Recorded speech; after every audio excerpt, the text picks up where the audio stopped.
We can often learn something important about a religion just by examining its name. The name Christianity, for instance, draws attention to the importance of Christ in Christianity. Similarly, the word Islam tells us something about the religion preached by Muhammad. Islam is Arabic for submission or surrender, and in its religious context, the term refers to submitting one's will to Allah, the Arabic word for God. The word Muslim means one who submits to Allah. So we can already tell that Islam is going to have a lot to do with submitting to God. And Muslims who preach Islam in the West emphasize this when they preach. They say, Islam just means submission to God. You want to submit to God, don't you? Well, then Islam is the religion for you. Now, if the message of Islam were simply submit to God, Christians and Jews would agree. We want to submit to God. But the message of Islam isn't just that you must submit to God. It's a message about how you must submit to God. According to Islam, you submit to God by doing certain things and by believing certain things. And Islam has two convenient lists for us, a list of the most important deeds, called the 5 pillars, and a list of the most important beliefs, called the 6 articles of faith.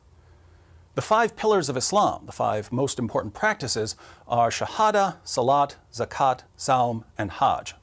Shahada means testimony. To become a Muslim, all you have to do is recite the words, La ilaha illallah, Muhammadur Rasulullah. There is no God but Allah, and Muhammad is the messenger of Allah. By reciting this testimony of faith, or creed, a person formally submits to Allah and Muhammad. Salat refers to prayer and worship. Muslims are required to pray 5 times per day.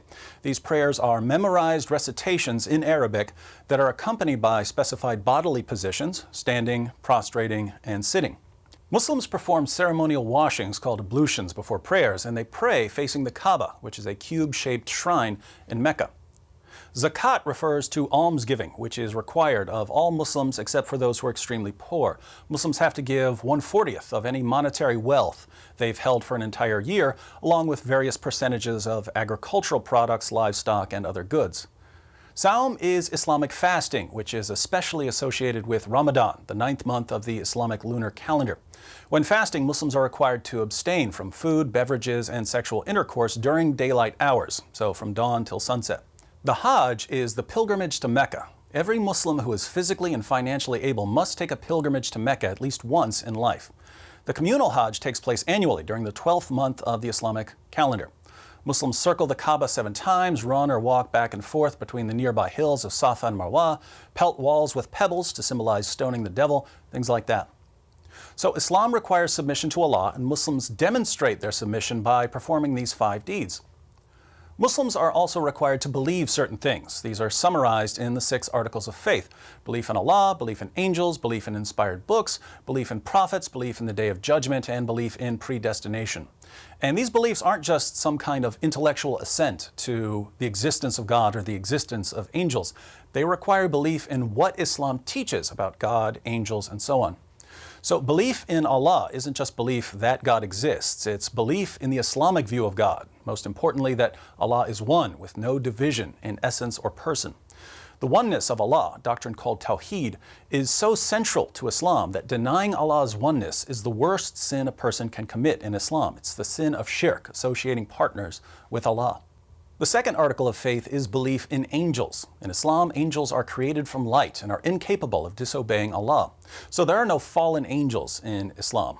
Iblis, or Satan, is one of the jinn. Jinn are created from fire rather than from light and may rebel against Allah. Then there's belief in Allah's revealed books. The Quran affirms the inspiration, preservation, and authority not only of the Quran but also of the Torah, the Psalms, and the Gospel. Muslims have to believe in Allah's prophets. Counting Muhammad, the Quran mentions 25 prophets by name, though there are numerous unnamed prophets as well. The most respected prophets in Islam are Noah, Abraham, Moses, Jesus, and Muhammad. Belief in the Day of Judgment includes belief in a general resurrection of the dead followed by a final reckoning. After hearing their deeds read from a scroll, faithful Muslims will enter Jannah, the garden or paradise, while unbelievers and hypocrites will be thrown into Jahannam, referring to hell. Belief in predestination is interesting. Some passages of the Quran suggest that human beings are ultimately responsible for their own actions, but passages indicating Allah's complete control over human actions are clearer and more common.